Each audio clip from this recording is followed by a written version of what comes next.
Hey, who likes short shorts? We like short shorts! We wear short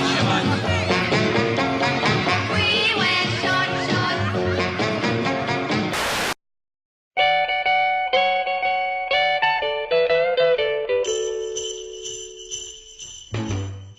'Tis the season for Hallmark holiday movies, and about an hour away from me is where quite a good deal of them are filmed.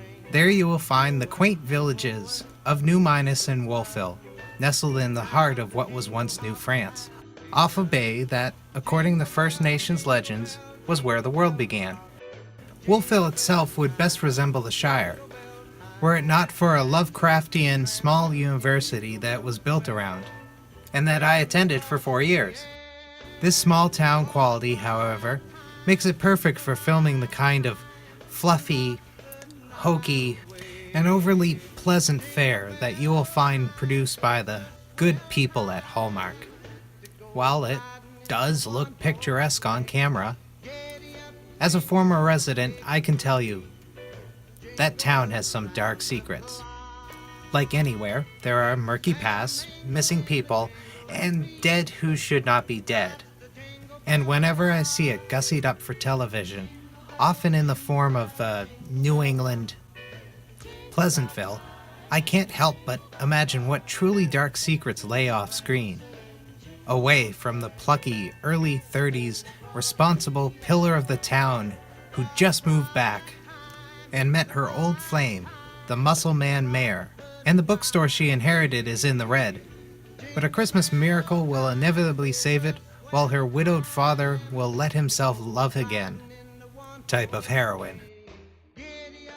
For me, the best Christmas stories, the truly best, are found in the dark.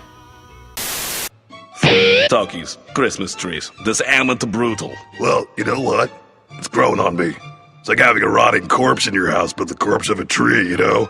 It's kind of badass. It's dead, and then you humiliate it even further by hanging ornaments all over it like, f*** you. You know, when you see it like that, it makes sense, but still, it still sucks, you know? Shall I burn it, my lords? No, leave it. Just throw some rotting meat on it and pour some pig's blood on it or whatever, you know? It'll be bearable, I guess.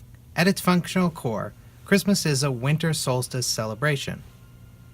In part a lavishing of the spoils of the previous year's harvest, and a defiant opulence in the face of the void, for winter is coming.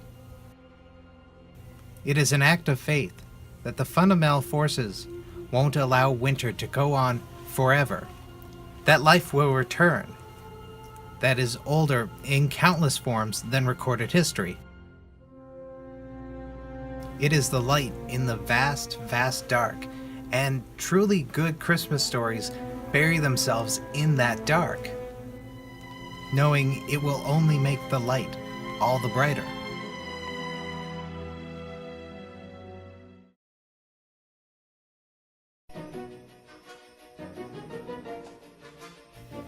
Nightmare Before Christmas, Home Alone, Batman Returns, Gremlins, Die Hard, Elf, It's a Wonderful Life, Miracle on 34th Street, and back even into older stories like Good King Wenceslas.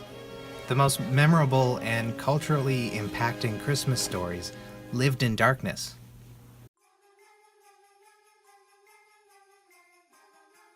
And that includes the king of them all, Charles Dickens' A Christmas Carol.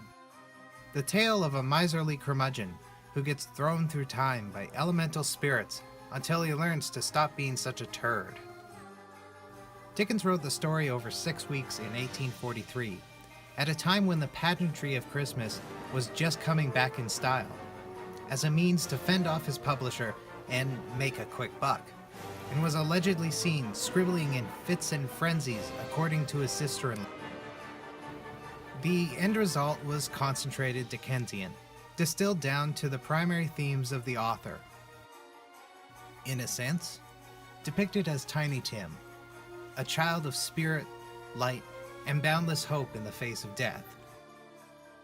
And corruption, taking the form of Ebenezer Scrooge, a decrepit, loathful, cruel Malthusian, preying upon Londoners as a private moneylender, starving and freezing his clients while vampirically bleeding their pockets dry, and scorning every expression of innocence. As Scrooge goes through a series of trials, his character is confronted with the inevitable consequences of his action, and turns instead to the renewal of hope and innocence. The next morning, he saves the child and preserves that renewal. And this isn't the first time people have told this story. A Christmas Carol is a retelling of the common details in various rebirth, renewal, and seasonal myths from across the globe. A format born in the human mind by our reliance on the seasons as an agricultural society. It is thanks to Dickens' style that this modern interpretation stuck, becoming intrinsic to the holiday not just as a story to revisit, but as a metafictional representation of the anti-solstice.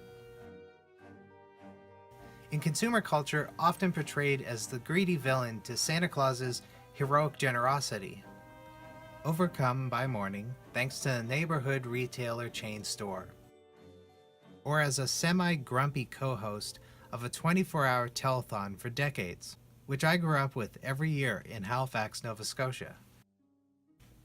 And then, of course, there's the pop cultural branch from the Christmas Carol metaverse that has become its own kind of juggernaut. Scrooge McDuck. Point of clarity, this is not Scrooge McDuck. This is Ebenezer Scrooge. This is Scrooge McDuck, created 104 years after Dickens released his novel, for Disney by artist and writer Carl Banks. While the character differs greatly from its origin, both are wealthy misers who once scorned friends and family for wealth. So popular was this character, based around roughly Dickens' prototypical miser. In many foreign markets, this adaptation itself became a cultural reference point, such as the Dutch Dagobert duck tax. Oh my god, I actually said it right. Targeting the super wealthy to pay for social programs. A kind of state enforcement of the underlying message of the original novel. A Christmas Carol is the best Christmas story. It is elemental, it is mythic, it is humanist and personal.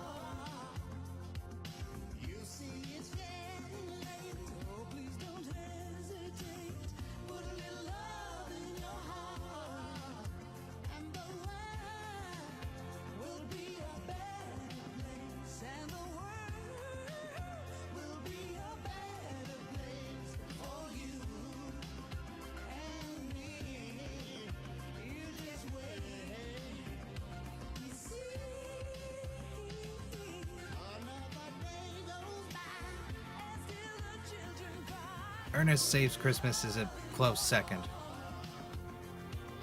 I told you I could fly this thing. Piece of cake. That can't be one of our boys, can it? No, sir. I don't know what it is. I guess we better scramble him.